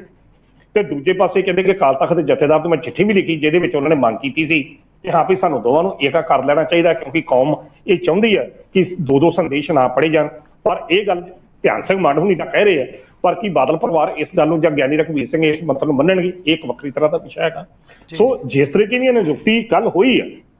ਆ ਗਿਆਨੀ ਰਘਵੀਰ ਸਿੰਘ, ਇਹ ਪਤਾ ਸੀ। ਤਾਂ ਬੜੇ ਲੋਕ ਹੁਣ ਇਹ ਵੀ ਕਹਿਣ ਲੱਗ ਪਏ ਆ ਲਖਵਿੰਦਰ ਜੀ ਕਿ ਜਿਸ ਤਰੀਕੇ ਨਾਲ ਇੱਕ ਸਮਾਂ ਗਿਆਨੀ ਮੋਹਨ ਸਿੰਘ ਤੁੜ, ਜਥੇਦਾਰ ਮੋਹਨ ਸਿੰਘ ਤੁੜ ਜਿਹੜੇ ਸੀ ਅਕਾਲੀ ਦਲ ਦੇ ਪ੍ਰਧਾਨ ਸਨ ਤੇ ਦੂਜੇ ਪਾਸੇ ਅਕਾਲ ਤਖਤ ਸਾਹਿਬ ਦੇ ਜਥੇਦਾਰ ਵੀ ਸਨ। ਤਾਂ ਹੁਣ ਇਹ ਚਾਹੀਦਾ ਕਿ ਜੇਕਰ ਸੁਖਬੀਰ ਸਿੰਘ ਬਾਦਲ ਹੋਣਾ ਨੂੰ ਲੱਗਦਾ ਕਿ ਅਕਾਲ ਤਖਤ ਸਾਹਿਬ ਦੇ ਜਥੇਦਾਰ ਜਿਹੜੇ ਨਿਯੁਕਤ ਕੀਤੇ ਜਾਂਦੇ ਉਹਨਾਂ ਦੀ ਮਰਜ਼ੀ ਅਨੁਸਾਰ ਕੰਮ ਨਹੀਂ ਕਰਦੇ, ਉਹ ਆਪ ਹੀ ਬਣ ਜਾਣ, ਕਿਉਂਕਿ ਇਹ ਵੀ ਇਤਿਹਾਸ ਵਿੱਚ ਇੱਕ ਪ੍ਰਾਵਧਾਨ ਹੈਗਾ ਸੁਖਬੀਰ ਸਿੰਘ ਬਾਦਲ ਅਕਾਲ ਤਖਤ ਸਾਹਿਬ ਦੇ ਜਥੇਦਾਰ ਬਣ ਜਾਣ, ਕਿਉਂਕਿ ਮੋਹਨ ਸਿੰਘ ਤੁੜ ਵੀ ਰਹੇ ਨੇ, ਤਾਂ ਸ਼ਾਇਦ ਫਿਰ ਸਮੱਸਿਆਵਾਂ ਜਿਹੜੀਆਂ ਘਟ ਜਾਣ। ਸੋ ਬੜੇ ਲੋਕ ਹੁਣ ਇਹੋ ਜਿਹੀਆਂ ਗੱਲਾਂ ਕਰਨੀਆਂ ਸ਼ੁਰੂ ਕਰ ਦਿੱਤੀਆਂ ਨੇ। ਪਰ ਲਖਵਿੰਦਰ ਜੀ ਇਸ ਸਭ ਦਾ ਜਿਹੜਾ ਅਸਰ ਆ ਉਸ ਪਦਵੀ ਤੇ ਜ਼ਰੂਰ ਪੈ ਰਿਹਾ। ਰਾਜਨੀਤੀ ਇੱਕ ਵੱਖਰੇ ਬੰਨੇ ਆ, ਅਕਾਲ ਤਖਤ ਸਾਹਿਬ ਦੇ ਜਥੇਦਾਰ ਦੀ ਜਿਹੜੀ ਪਦਵੀ ਆ ਜਦੋਂ ਅਸੀਂ ਮੰਨ ਲਿਆ ਕਿ ਬਹੁਤ ਉੱਚੀ ਆ, ਤਾਂ ਫਿਰ ਉਹ ਕਿਸੇ ਵੀ ਰਾਜਨੀਤਿਕ ਪਾਰਟੀਆਂ ਦੇ ਦਬਾਅ ਦੇ ਵਿੱਚ ਨਹੀਂ ਹੋਣੀ ਚਾਹੀਦੀ। ਜਥੇਦਾਰ ਨੂੰ ਤਾਂ ਇਹਨਾਂ ਨੇ ਸ਼੍ਰੋਮਣੀ ਗੁਰਦੁਆਰਾ ਪ੍ਰਬੰਧਕ ਕਮੇਟੀ ਦਾ ਇੱਕ ਤਨਖਾਹਦਾਰ ਮੁਲਾਜ਼ਮ ਬਣਾ ਕੇ ਪੇਸ਼ ਕਰਤਾ। ਤਾਂ ਇੱਕ ਪਾਸੇ ਜਦੋਂ ਉਹਦੇ ਹੁਕਮ ਦੀ ਗੱਲ ਕਰਦੇ ਕਿ ਇਹਦਾ ਹੁਕਮ ਜਿਹੜਾ ਅਕਾਲ ਦੇ ਤਖਤ ਤੋਂ ਆਇਆ, ਤੇ ਦੂਜੇ ਪਾਸੇ ਅਸੀਂ ਜਥੇਦਾਰ ਨੂੰ ਬਦਲਣ ਲੱਗਿਆ ਮਿੰਟ ਨਹੀਂ ਲੱਭਦੇ, ਬਾਹਰ ਦਾ ਰਸਤਾ ਵਿਖਾ ਦਿੰਦੇ ਆ, ਜਿਸ ਤਰ੍ਹਾਂ ਭਾਈ ਰਣਜੀਤ ਸਿੰਘ ਹੁਣੀ ਕਹਿੰਦੇ ਰਹੇ ਆ। ਤਾਂ ਸੁਖਵਿੰਦਰ ਜੀ ਇਹਦੇ ਨਾਲ ਜਿਸ ਤਰੀਕੇ ਨਾਲ ਢਾਹ ਸ਼੍ਰੋਮਣੀ ਅਕਾਲੀ ਦਲ ਪਾਰਟੀ ਨੂੰ ਲੱਗੀ ਆ ਪੰਜਾਬ ਦੇ ਵਿੱਚ, ਜਿਸ ਤਰੀਕੇ ਨਾਲ ਸ਼੍ਰੋਮਣੀ ਅਕਾਲੀ ਦਲ ਬੈਕਫੁੱਟ ਤੇ ਗਿਆ ਜਾਂ ਹਾਸ਼ੀਏ ਤੋਂ ਬਾਹਰ ਜਾ ਰਿਹਾ, ਜਿਸ ਤਰੀਕੇ ਨਾਲ ਹੁਣ ਸ਼੍ਰੋਮਣੀ ਅਕਾਲੀ ਦਲ ਨਿਯੁਕਤੀ ਇਸ ਨਿਯੁਕਤੀ ਨੂੰ ਲੈ ਕੇ ਫਿਰ ਘੇਰੇ ਵਿੱਚ ਵਿਵਾਦਾਂ ਦੇ ਘੇਰੇ 'ਚ ਆਇਆ, ਤਾਂ ਇਸ ਦੇ ਨਾਲ ਅਕਾਲ ਤਖਤ ਸਾਹਿਬ ਦੇ ਜਿਹੜੇ ਜਥੇਦਾਰ ਦੀ ਭੂਮਿਕਾ ਆ ਉਹਦੇ ਉੱਤੇ ਤਾਂ ਅਕਸਰ ਨੂੰ ਢਾਲ ਲੱਗ ਹੀ ਰਹੀ ਆ। ਜਿਸ ਤਰੀਕੇ ਨਾਲ ਢਾਲ ਲਾਉ ਰਹੇ ਨੇ, ਇਹਦਾ ਇੱਕ ਸੰਦੇਸ਼ ਜਿਹੜਾ ਕੌਮ ਦੇ ਵਿੱਚ ਅਕਾਲੀ ਦਲ ਦੇ ਪ੍ਰਤੀ ਚੰਗਾ ਜਿਹੜਾ ਨਹੀਂ ਜਾ ਰਿਹਾ, ਕਿਉਂਕਿ ਇੱਕ ਪਾਸੇ ਤਾਂ ਅਸੀਂ ਜਥੇਦਾਰ ਦੇ ਹੁਕਮ ਨੂੰ ਅਲਾਹੀ ਹੁਕਮ ਮੰਨਦੇ ਤੇ ਹਰ ਜਥੇਦਾਰ ਦੇ ਹੁਕਮ ਨੂੰ ਮੰਨਣ ਵਾਸਤੇ ਹਰ ਸਿੱਖ ਪਾਬੰਦ ਹੈਗਾ ਜਿਸ ਤਰ੍ਹਾਂ ਕਿਹਾ ਜਾਂਦਾ। ਪਰ ਦੂਜੇ ਪਾਸੇ ਜੇਕਰ ਜਥੇਦਾਰ ਨੂੰ ਆਪਣੀਆਂ ਉਂਗਲਾਂ ਤੇ ਬਾਦਲ ਪਰਿਵਾਰ ਨੂੰ ਸ਼੍ਰੋਮਣੀ ਅਕਾਲੀ ਦਲ ਬਾਦਲ ਨਚਾਉਂਦਾ ਤਾਂ ਉਸ ਨੂੰ ਨੱਚਣ ਵਾਸਤੇ ਮਜਬੂਰ ਹੋਣਾ ਪੈਂਦਾ, ਤੇ ਜੇ ਉਹ ਨਹੀਂ ਨੱਚਦਾ ਤਾਂ ਫਿਰ ਉਸ ਨੂੰ ਬਾਹਰ ਦਾ ਰਸਤਾ ਵਿਖਾ ਦਿੱਤਾ ਜਾਂਦਾ। ਤਾਂ ਫਿਰ ਉਸ ਜਥੇਦਾਰ ਦੀ ਭੂਮਿਕਾ ਰਹਿ ਕੀ ਜਾਂਦੀ ਹੈ, ਫਿਰ ਉਹੀ ਕੁਝ ਬੋਲੇਗਾ ਕਿ ਜੋ ਪਾਰਟੀ ਪ੍ਰਧਾਨ ਚਾਹੇਗਾ। ਸੋ ਦੂਸਰੇ ਇਹ ਗੱਲ ਮਹੱਤਵਪੂਰਨ ਆ ਕਿ ਹੁਣ ਸ਼੍ਰੋਮਣੀ ਅਕਾਲੀ ਦਲ ਦੀ ਜਿਹੜੀ ਸਥਿਤੀ ਹੋ ਚੁੱਕੀ ਹੈ, ਔਰ ਜਿਸ ਤਰੀਕੇ ਨਾਲ ਪੰਥ ਪ੍ਰਸਤ ਲੋਕ ਜਾਂ ਸ਼੍ਰੋਮਣੀ ਅਕਾਲੀ ਦਲ ਨੂੰ ਪਿਆਰ ਕਰਨ ਵਾਲੇ ਲੋਕ ਇਹ ਗੱਲ ਸੋਚਦੇ ਆ ਕਿ ਇਹ ਸਭ ਦੀ ਜ਼ਿੰਮੇਵਾਰੀ ਜਿਹੜੇ ਆ ਉਹ ਕੇਵਲ ਤੇ ਕੇਵਲ ਬਾਦਲ ਪਰਿਵਾਰ ਆ, ਇਹੋ ਜਿਹਾ ਅਕਸ ਹੁਣ ਹੋਰ ਨਾ ਜਾਵੇ ਕਿ ਅਕਾਲ ਤਖਤ ਸਾਹਿਬ ਦੀ ਮਰਿਆਦਾ ਨੂੰ ਘਟਾਉਣ ਦੇ ਵਿੱਚ, ਜਿਹੜੀ ਸ਼ਾਨ ਸ਼ੌਕਤ ਨੂੰ ਘਟਾਉਣ ਜਾਂ ਅਕਸ ਨੂੰ ਢਾਲ ਲਾਉਣ ਦੇ ਵਿੱਚ ਕਿਤੇ ਨਾ ਕਿਤੇ ਸੁਖਬੀਰ ਸਿੰਘ ਬਾਦਲ ਦੀ ਮਹੱਤਵਪੂਰਨ ਜਿਹੜੀ ਭੂਮਿਕਾ ਉਹ ਨਜ਼ਰ ਆ ਰਹੀ ਹੈ। ਸੁਖਬੀਰ ਸਿੰਘ ਬਾਦਲ ਨੂੰ ਇਤੋਂ ਥੋੜਾ ਜਿਹਾ ਬਚਾਅ ਜਿਹੜਾ ਕਰਨਾ ਚਾਹੀਦਾ, ਤਾਂ ਜੋ ਜਥੇਦਾਰ ਦੀ ਪਦਵੀ ਦਾ ਜਿਹੜਾ ਅਕਸ ਆ ਉਹ ਬਿਨਾਂ ਕਿਸੇ ਪੱਖਪਾਤ ਤੋਂ ਹੋਵੇ, ਕਿਸੇ ਪਾਰਟੀ ਦੇ ਪ੍ਰਧਾਨ ਦੇ ਰਹਿਮੋ ਕਰਮ ਤੇ ਨਹੀਂ ਹੋਣਾ ਚਾਹੀਦਾ। ਉਸ ਦਾ ਅਕਸ ਪੂਰਨ ਤੌਰ ਤੇ ਇਸ ਤਰ੍ਹਾਂ ਦਾ ਹੋਵੇ ਕਿ ਹਾਂ ਭਾਈ ਉਹ ਅਕਾਲ ਦੇ ਤਖਤ ਤੇ ਬੈਠਾ। ਤਾਂ ਅਕਾਲ ਤਖਤ ਦੇ ਜਥੇਦਾਰ ਤੋਂ ਵੀ ਚਾਹੀਦਾ ਕਿ ਜੇਕਰ ਉਸਨੇ ਆਪਣੀ ਇਹ ਭੂਮਿਕਾ ਸਵੀਕਾਰ ਕਰਨੀ ਹੈ ਤਾਂ ਪਹਿਲੇ ਪਾਰਟੀ ਪ੍ਰਧਾਨ ਨਾਲ ਗੱਲ ਕਰਦੇ ਕਿ ਮੈਂ ਧਰਮ ਦੇ ਮਸਲਿਆਂ ਦੇ ਵਿੱਚ ਕਿਸੇ ਕਿਸਮ ਦਾ ਦਬਾਅ ਬਿਲਕੁਲ ਨਹੀਂ ਚੱਲਣਾ। ਪਰ ਪਤਾ ਨਹੀਂ ਕੀ ਉਸ ਵਕਤ ਲੋੜ ਹੁੰਦੀ ਆ ਕਿ ਜਿਹੜਾ ਵੀ ਜਥੇਦਾਰ ਨਿਯੁਕਤ ਹੁੰਦਾ ਹੱਥ ਜੋੜਦਾ ਪਹਿਲਾਂ ਬਾਦਲ ਪਰਿਵਾਰ ਅੱਗੇ, ਫਿਰ ਜਾ ਕੇ ਜੁਆਇਨਿੰਗ ਕਰ ਲੈਂਦਾ। ਸੋ ਜਥੇਦਾਰ ਹਰਪ੍ਰੀਤ ਸਿੰਘ ਦੀ ਇਹ ਨਿਯੁਕਤੀ ਜਿਹੜੀ ਰੱਦ ਹੋਈ ਹੈ, ਇਹਦੇ ਸੰਬੰਧੀ ਜਿਹੜੇ ਤੁਸੀਂ ਦੇਖਣਾ ਕਿ ਇਸ ਦਾ ਪ੍ਰਭਾਵ ਆਉਂਦਿਆਂ ਦਿਨਾਂ ਦੇ ਵਿੱਚ ਜਿਹੜਾ ਸ਼੍ਰੋਮਣੀ ਅਕਾਲੀ ਦਲ ਬਾਦਲ ਤੇ ਜ਼ਰੂਰ ਪਏਗਾ, ਤੇ ਸੁਖਬੀਰ ਸਿੰਘ ਬਾਦਲ ਵਿਵਾਦਾਂ ਦੇ ਵਿੱਚ ਹੋਰ ਘਿਰੇ ਮਹਿਸੂਸ ਜਿਹੜੇ ਨੇ ਉਹ ਨਜ਼ਰ ਆਉਣਗੇ। ਜੀ ਬਿਲਕੁਲ ਬਿਲकुल ਸਰ। ਇਸ ਵਿਵਾਦ ਦੇ ਨਾਲ ਜਿਹੜਾ ਧਰਮ ਦੇ ਉੱਪਰ ਰਾਜਨੀਤੀ ਨੂੰ ਲੈ ਕੇ ਵਿਵਾਦ ਹੈ, ਉਸ ਤੋਂ ਬਾਅਦ ਇੱਕ ਹੋਰ ਪੰਜਾਬ ਦੀ ਰਾਜਨੀਤੀ ਗੱਲ ਕਰੀ, ਉੱਥੇ ਵੀ ਨਵਾਂ ਬਖੇੜਾ ਸ਼ੁਰੂ ਹੁੰਦਾ ਨਜ਼ਰ ਆ ਰਿਹਾ, ਕਿਉਂਕਿ ਇਲਜ਼ਾਮ ਐਲਓਪੀ ਲੀਡਰ ਦੇ ਉੱਪਰ ਲੱਗੇ ਨੇ, ਇਲਜ਼ਾਮ ਲੱਗੇ ਨੇ ਬੀਜੇਪੀ ਦੇ ਲਈ ਬੈਟਿੰਗ ਕਰਨ ਦੇ, ਤੇ ਇਲਜ਼ਾਮ ਵੀ ਬੀਜੇਪੀ ਦੇ ਸੀਨੀਅਰ ਲੀਡਰ ਸੁਨੀਲ ਜਾਖੜ ਦੇ ਵੱਲੋਂ ਲਗਾਏ ਗਏ ਨੇ। ਕਿਵੇਂ ਦੇਖ ਰਹੇ ਹੋ ਉਸ ਪੂਰੇ ਮਾਮਲੇ ਨੂੰ? ਕਿ ਸੱਚਮੁੱਚ ਜੋ ਐਲਓਪੀ ਲੀਡਰ ਦੀ ਚਿੱਠੀ ਹੈ ਕਿ ਇਹ ਬੀਜੇਪੀ ਦੇ ਪੱਖ ਨੂੰ ਉਜਾਗਰ ਕਰਨ ਦੇ ਲਈ ਕੀਤੀ ਗਈ, ਜਾਂ ਫਿਰ ਇੱਕ ਮੁੱਦੇ ਦੇ ਉੱਪਰ ਸੈਸ਼ਨ ਦੇ ਦੌਰਾਨ, ਵਿਧਾਨ ਸਭਾ ਦੇ ਨਵੇਂ ਸੈਸ਼ਨ ਦੇ ਦੌਰਾਨ ਜਿਹੜਾ ਸੱਦਿਆ ਗਿਆ ਸਪੈਸ਼ਲ ਸੈਸ਼ਨ, ਉਸ ਦੇ ਵਿੱਚ ਸਿਰਫ ਔਰ ਸਿਰਫ ਵਿਰੋਧੀ ਧਿਰ ਦੀ ਨੇਤਾ ਦੀ ਜੋ ਭੂਮਿਕਾ ਨਿਭਾਉਣ ਲਈ ਕੀਤੀ ਗਈ ਸੀ, ਜਾਂ ਫਿਰ ਇਲਜ਼ਾਮ ਕਿਸੇ ਹੱਦ ਤੱਕ ਸਹੀ ਵੀ ਨੇ ਜੋ ਜਾਖੜ ਸਾਹਿਬ ਲਵਾ ਰਹੇ ਨੇ? लखविंदर जी, ਜਿਹੜਾ ਸੁਨੀਲ ਜਾਖੜ ਨੇ ਕੱਲ ट्वीट ਕੀਤਾ कि सब कुछ बदले बदले से नजर आते हैं, ਇਹ ਇੱਕ ਸਿਆਸੀ ਬਿਆਨ ਹੈਗਾ, ਸਿਆਸੀ ਤੰਜ ਹੈਗੀ ਹੈ ਜਿਹੜੀ ਉਹਨਾਂ ਨੇ ਕੱਸੀ ਹੈ ਕਿ ਸੁਨੀਲ ਜਾਖੜ ਹੋਣਾ ਨੇ ਇਹ ਕਿਹਾ ਕਿ ਇਹ ਬੈਟਿੰਗ ਜਿਹੜੀ ਆਪਰੇਸ਼ਨ ਲੋਟਸ ਦੇ ਮੁੱਦੇ ਨੂੰ ਲੈ ਕੇ ਜਿਸ ਤਰੀਕੇ ਨਾਲ ਐਲਓਪੀ ਲੀਡਰ ਵਿਧਾਨ ਸਭਾ ਦੇ ਵਿਰੋਧੀ ਧਿਰ ਦੇ ਨੇਤਾ ਸਰਦਾਰ ਪ੍ਰਤਾਪ ਸਿੰਘ ਬਾਜਵਾ ਨੇ ਜਿਹੜੀ ਚਿੱਠੀ ਸਪੀਕਰ ਸਾਹਿਬ ਨੂੰ ਲਿਖੀ ਆ, ਇਦਾਂ ਲੱਗਦਾ ਕਿ ਜਿਵੇਂ ਉਹ ਬੀਜੇਪੀ ਵਾਸਤੇ ਬੈਟਿੰਗ ਕਰ ਰਹੇ ਹੋਣ। ਤੇ ਦੂਸਰੇ ਪਾਸੇ ਬੜੀ ਹੈਰਾਨਗੀ ਦੀ ਗੱਲ ਆ ਕਿ ਸੁਨੀਲ ਜਾਖੜ ਇਸ ਵੇਲੇ ਖੁਦ ਬੀਜੇਪੀ 'ਚ ਸ਼ਾਮਲ ਨੇ, ਤਾਂ ਫਿਰ ਉਹਨਾਂ ਨੂੰ ਇਹਦੇ ਸੰਬੰਧੀ ਤਾਂ ਕੋਈ ਤਕਲੀਫ ਜਿਹੜੀ ਉਹ ਹੋਣੀ ਨਹੀਂ ਚਾਹੀਦੀ, ਕਿਉਂਕਿ ਜੇਕਰ ਇੱਕ ਕਾਂਗਰਸ ਦਾ ਬੰਦਾ ਵਿਰੋਧੀ ਧਿਰ ਦਾ ਨੇਤਾ ਤੁਹਾਡੇ ਹੱਕ ਦੇ ਵਿੱਚ ਬੈਟਿੰਗ ਕਰ ਰਿਹਾ, ਭਾਜਪਾ ਦੇ ਹੱਕ ਵਿੱਚ ਬੈਟਿੰਗ ਕਰ ਰਿਹਾ, ਤੇ ਚੰਗੀ ਗੱਲ ਆ। ਕਿਉਂਕਿ ਅਜੇ ਤੱਕ ਤਾਂ ਆਪਰੇਸ਼ਨ ਲੋਟਸ ਦੇ ਸੰਬੰਧ ਵਿੱਚ ਪ੍ਰਤਾਪ ਸਿੰਘ ਬਾਜਵਾ ਪਹਿਲੀ ਵਾਰ ਬੋਲੇ ਨੇ, ਸੁਨੀਲ ਜਾਖੜ ਤਾਂ ਕਦੀ ਬੋਲੇ ਹੀ ਨਹੀਂ, ਜਾਂ ਹੁਣ ਜਿਹੜੇ ਨਵੇਂ ਸ਼ਾਮਲ ਕੈਪਟਨ ਅਮਰਿੰਦਰ ਸਿੰਘ ਜਾਂ ਇਹੋ ਜਿਹੇ ਵਿਅਕਤੀ ਜਿਹੜੇ ਸ਼ਾਮਲ ਹੋਏ ਨੇ ਭਾਜਪਾ ਦੇ ਵਿੱਚ, ਕਦੇ ਵੀ ਆਪਰੇਸ਼ਨ ਲੋਟਸ ਦੇ ਸੰਬੰਧੀ ਉਹਨਾਂ ਨੇ ਇੱਕ ਸਵਾਲ ਤੱਕ ਨਹੀਂ ਉਠਾਇਆ। ਤੇ ਜੇਕਰ ਚਲੋ ਕਾਂਗਰਸ ਦੇ ਨੇਤਾ ਨੇ, ਜਿਹੜੇ ਵਿਰੋਧੀ ਧਿਰ ਦੇ ਨੇਤਾ ਨੇ ਆਪਰੇਸ਼ਨ ਲੋਟਸ ਨੂੰ ਲੈ ਕੇ ਤੁਹਾਡੀ ਪਾਰਟੀ ਵਾਸਤੇ ਬੈਟਿੰਗ ਕੀਤੀ, ਤੇ ਫਿਰ ਤੁਹਾਨੂੰ ਇਸ ਸੰਬੰਧ ਵਿੱਚ ਕੀ ਤਕਲੀਫ ਹੋਣੀ ਚਾਹੀਦੀ ਹੈ? ਇਹ ਗੱਲ ਕੋਈ ਸਮਝ ਨਹੀਂ ਆਈ। ਸੋ ਇਸ ਆਧਾਰ ਤੇ ਮੈਂ ਇਹੋ ਗੱਲ ਕਹਿ ਰਿਹਾ ਕਿ ਇਹ ਇੱਕ ਸਿਆਸੀ ਬਿਆਨਬਾਜ਼ੀ ਆ, ਜਿਸ ਦਾ ਸਿਰਫ ਤੇ ਸਿਰਫ ਮਤਲਬ ਇਹ ਸੀ ਕਿ ਪ੍ਰਤਾਪ ਸਿੰਘ ਬਾਜਵਾ ਨੂੰ ਘੇਰਿਆ ਜਾਵੇ। ਜੀ ਪ੍ਰਤਾਪ ਸਿੰਘ ਬਾਜਵਾ ਨੇ ਜਿਹੜੀ ਆਪਣੀ ਭੂਮਿਕਾ ਨਿਭਾਈ ਹੈ ਬਤੌਰ ਵਿਰੋਧੀ ਧਿਰ ਦੇ ਨੇਤਾ ਵਜੋਂ ਬਿਲਕੁਲ ਠੀਕ ਹੈਗੀ ਹੈ, ਕਿਉਂਕਿ ਕੱਲ ਅਜੇ ਤੱਕ 8 ਮਹੀਨੇ ਜਾਂ ਜਿੰਨਾ ਚਿਰ ਹੋ ਚੱਲਿਆ ਆਪਰੇਸ਼ਨ ਲੋਟਸ ਦੇ ਮੁੱਦੇ ਨੂੰ ਲੈ ਕੇ ਬਜਟ ਦਾ ਜਿਹੜਾ ਉਦੋਂ ਵਿਸ਼ੇਸ਼ ਸੈਸ਼ਨ ਬੁਲਾਇਆ ਗਿਆ, ਤੇ ਉਸ ਵਿਸ਼ੇਸ਼ ਸੈਸ਼ਨ ਦੇ ਵਿੱਚ ਇਸ ਮੁੱਦੇ ਦੇ ਉੱਤੇ ਬੜਾ ਮਤਾ ਵੀ ਪਾਸ ਕੀਤਾ ਗਿਆ, ਮੁਹਾਲੀ 'ਚ ਪਰਚਾ ਵੀ ਦਰਜ ਕੀਤਾ, ਪਰ ਬਿਆਨਬਾਜ਼ੀ ਅਜੇ ਤੱਕ ਕਿਸੇ ਦੇ ਵੀ ਬਿਆਨ ਜਿਹੜੇ ਉਹ ਦਰਜ ਨਹੀਂ ਕੀਤੇ ਗਏ। ਤੇ ਜਦੋਂ ਕਿ ਹੁਣ ਦੂਜਾ ਵਿਧਾਨ ਸਭਾ ਦਾ ਸੈਸ਼ਨ ਮਾਫ ਕਰਦਾ ਜਿਹੜਾ ਇੱਕ ਵਿਸ਼ੇਸ਼ ਸੈਸ਼ਨ ਫਿਰ ਬੁਲਾਇਆ ਜਾ ਰਿਹਾ, ਤਾਂ ਉਹ ਸੈਸ਼ਨ ਨੂੰ ਆਧਾਰ ਬਣਾ ਕੇ ਜੇਕਰ ਵਿਰੋਧੀ ਧਿਰ ਦੇ ਨੇਤਾ ਨੇ ਆਪਣੀ ਭੂਮਿਕਾ ਨਿਭਾਉਣ ਦਾ ਯਤਨ ਕੀਤਾ ਤਾਂ ਉਸ ਦਾ ਡਾਟਾ ਮੰਗਿਆ ਕਿ ਆਪਰੇਸ਼ਨ ਲੋਟਸ ਦੇ ਸੰਬੰਧ ਵਿੱਚ ਤੁਹਾਡੀ ਕੀ ਭੂਮਿਕਾ ਰਹੀ ਆ, ਤਾਂ ਮੇਰਾ ਨਹੀਂ ਖਿਆਲ ਕਿ ਇਹ ਇੱਕ ਕਿਸਮ ਦਾ ਭਾਜਪਾ ਵਾਸਤੇ ਬੈਟਿੰਗ ਆ। ਤੇ ਦੂਜੇ ਪਾਸੇ ਜੇਕਰ ਭਾਜਪਾ ਵਾਸਤੇ ਉਹ ਬੈਟਿੰਗ ਕਰ ਵੀ ਰਿਹਾ ਤਾਂ ਸੁਨੀਲ ਜਾਖੜ ਨੂੰ ਇਹਦੇ ਵਾਸਤੇ ਕਾਹਦੀ ਤਕਲੀਫ ਹੋਣੀ ਚਾਹੀਦੀ? ਠੀਕ ਆ, ਉਹ ਤੁਹਾਡਾ ਕੰਮ ਜਿਹੜਾ ਤੁਸੀਂ ਨਹੀਂ ਕਰ ਸਕੇ, ਜੇਕਰ ਵਿਧਾਨ ਸਭਾ ਦੇ ਵਿੱਚ ਉਹ ਕਰ ਰਹੇ ਨੇ, ਅਜੇ ਤੱਕ ਇਹਨਾਂ ਦਾ ਅਸ਼ਵਨੀ ਸ਼ਰਮਾ ਇਸ ਮੁੱਦੇ ਤੇ ਕਦੇ ਨਹੀਂ ਬੋਲੇ, ਜਿਹੜੇ ਉੱਥੋਂ ਵਿਧਾਇਕ ਨੇ ਘੱਟ ਤੋਂ ਘੱਟ ਉਹੀ ਬੋਲ ਪੈਣ, ਉਹਨਾਂ ਨੇ ਵੀ ਕਦੀ ਨਹੀਂ ਗੱਲ ਕੀਤੀ। ਸੋ ਇਹ ਜਿਹੀ ਸੁਨੀਲ ਜਾਖੜ ਵੱਲੋਂ ਜਿਹੜੇ ਇਹ ਬਿਆਨ ਕੀਤੇ ਗਏ ਨੇ ਆਪਣੇ ਲਖਵਿੰਦਰ ਜੀ, ਮਹਿਜ ਸਿਆਸੀ ਬਿਆਨਬਾਜ਼ੀ ਆ। ਟਵੀਟ, ਤੁਹਾਨੂੰ ਪਤਾ ਕਿ ਅੱਜ ਕੱਲ੍ਹ ਟਵੀਟ ਲੋਕ ਹੁੰਦੇ ਨੇ, ਟਵੀਟ ਦਾ ਜ਼ਮਾਨਾ, ਇੱਕ ਨਿੱਘਾ ਜਿਹਾ ਟਵੀਟ ਛੱਡਿਆ, ਕੀ ਪ੍ਰਭਾਵ ਪੈਣਾ ਜਾਂ ਕੀ ਨਹੀਂ ਪੈਣਾ ਆਪੇ ਲੋਕ ਜਵਾਬ ਦਿੰਦੇ ਰਹਿਣਗੇ। ਬਾਕੀ ਇਸ ਬਿਆਨ ਦੇ ਵਿੱਚ ਕੋਈ ਜ਼ਿਆਦਾ ਅਹਿਮੀਅਤ ਹੈ ਨਹੀਂ। ਹਾਂ ਠੀਕ ਆ, ਲੋਕਾਂ ਦੇ ਵਿੱਚ ਚਰਚਾਵਾਂ ਦਾ ਵਿਸ਼ਾ ਸੁਨੀਲ ਜਾਖੜ ਇੱਕ ਅੱਧਾ ਦਿਨ ਜ਼ਰੂਰ ਬਣ ਸਕਦੇ। ਜੀ ਬਿਲਕੁਲ ਸਰ, ਬਿਲਕੁਲ ਉਹ ਕੰਮ ਜਿਹੜਾ ਬੀਜੇਪੀ ਨੂੰ ਕਰਨਾ ਚਾਹੀਦਾ ਸੀ ਆਪਣੇ ਉੱਪਰ ਲੱਗੇ ਇਲਜ਼ਾਮਾਂ ਨੂੰ ਮਿਟਾਉਣ ਦੇ ਲਈ, ਉਹ ਕੰਮ ਹੁਣ ਵਿਰੋਧੀ ਧਿਰ ਦੇ ਨੇਤਾ ਕਰਦੇ ਨਜ਼ਰ ਆ ਰਹੇ ਨੇ, ਜਦੋਂ ਕਿ ਉਹ ਸਿਰਫ ਮੁੱਦੇ ਨੂੰ ਲੈ ਕੇ ਸਰਕਾਰ ਦੇ ਉੱਪਰ ਸਵਾਲ ਚੁੱਕਦੇ ਨਜ਼ਰ ਆ ਰਹੇ ਨੇ। ਲੇਕਿਨ ਬੀਜੇਪੀ ਜਿਸ ਤਰੀਕੇ ਨਾਲ ਤੁਸੀਂ ਕਹੇ, ਬੀਜੇਪੀ ਨੂੰ ਸ਼ਾਇਦ ਇਹ ਗੱਲ ਵੀ ਹਜਮ ਨਹੀਂ ਹੋ ਰਹੀ, ਕਿਉਂਕਿ ਜਿਹੜਾ ਕੰਮ ਉਹਨਾਂ ਨੂੰ ਕਰਨਾ ਚਾਹੀਦਾ ਸੀ ਉਹ ਕਾਂਗਰਸ ਕਰ ਰਹੀ ਹੈ। ਸੋਣਕੀ ਸਾਹਿਬ, ਤੁਸੀਂ ਗੱਲਬਾਤ ਕਰਨ ਲਈ ਸਾਡੇ ਨਾਲ ਜੁੜੇ, ਉਹਦੇ ਲਈ ਤੁਹਾਡਾ ਬਹੁਤ ਬਹੁਤ ਧੰਨਵਾਦ। ਬਹੁਤ ਬਹੁਤ ਸ਼ੁਕਰੀਆ ਮਾਨ ਸਾਹਿਬ। ਸੋ ਇਹ ਸਨ ਪ੍ਰੋਫੈਸਰ ਮਨਜੀਤ ਸਿੰਘ ਅਣਖੀ ਜੀ, ਜਿਨ੍ਹਾਂ ਦੇ ਵੱਲੋਂ ਅੱਜ ਦੇ ਇਹਨਾਂ ਖਬਰਾਂ ਦੇ ਉੱਪਰ ਵਿਸਥਾਰ ਦੇ ਨਾਲ ਚਰਚਾ ਕੀਤੀ ਗਈ। ਚਰਚਾ ਕਿਵੇਂ ਲੱਗੀ ਕਮੈਂਟ ਕਰਕੇ ਜ਼ਰੂਰ ਦੱਸਿਓ। ਅਗਲੇ ਪ੍ਰੋਗਰਾਮ ਵਿੱਚ ਫਿਰ ਤੋਂ ਹੋਏਗੀ ਮੁਲਾਕਾਤ, ਉਦੋਂ ਤੱਕ ਦਿਓ ਇਜਾਜ਼ਤ। ਧੰਨਵਾਦ।